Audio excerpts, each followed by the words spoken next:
আসসালামু আলাইকুম ওরহমতুল্লাহি ওয়াবারাকাতুহু। আলহামদুলিল্লাহ। আজকে একজন রুগীর বাবা, তুমি যাচ্ছ চলে? আব্দুল্লাহ, উপরে যাচ্ছ? ওষুধ, আমার ছোট বাবাটা এই যে ওষুধ বানিয়ে নিজে নিজে ওষুধ বানালো, এখন উপরে যাচ্ছে।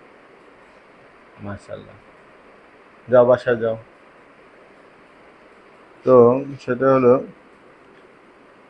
আহ, যে ফিরোজ মিয়া লেখা, ফিরোজ কাকা আর কি। হ্যাঁ, তো তার হলো হাত পা জ্বালা সমস্যা আছে, কিডনির সমস্যা, গেটে বাত, হাঁটুর বাত, হৃৎপিণ্ডের পীড়া, বুকে ভার বোধ হয়।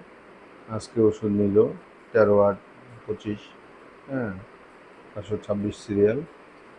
এর পূর্বে নিয়েছে 496 সিরিয়াল আছে। দেখা যাক।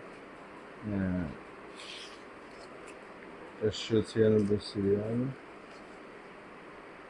এই যে দেখতে পাবেন এখানে বিস্তারিতভাবে লেখা আছে। তো তেনার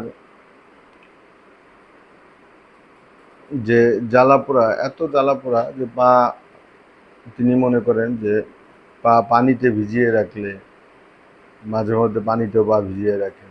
হ্যাঁ, তো প্রশান্তি পান। তো এই জন্য ল্যাকনাথেসিস দিলাম, মেডোরিনাম দিলাম। হ্যাঁ, জ্বালাপোড়া, হাত পা জ্বালাপোড়া, এটা খুবই একটি কার্যকরী ওষুধ এই দুইটা। সাথে বায়োকেমিক ওষুধ আছে ক্যালসার, ক্যালিসার। এই দুটার দিলাম না, কারণ অনেক বেশি হয়ে যায় বিধায়। কারণ তার আবার কিডনির সমস্যা আছে। লাইকো দিলাম, মার্সল দিলাম। আগে 200 করে দিয়েছি, আজকে অবশ্য অনেম করে দেওয়া হয়েছে। এই যে দেখেন, এটা অনেম করে অ্যাপ্লাই করলাম, কারণ উনি হলো 4 আগস্ট নিয়েছিলেন। বেশ ভালো ওষুধ খেয়ে ভালো বোধ হচ্ছে বিধায়। সাথে হৃৎপিণ্ডের পীড়া, হ্যাঁ, বেদনা ভার বোধ হয় হার্টে বা বুকের দিকে।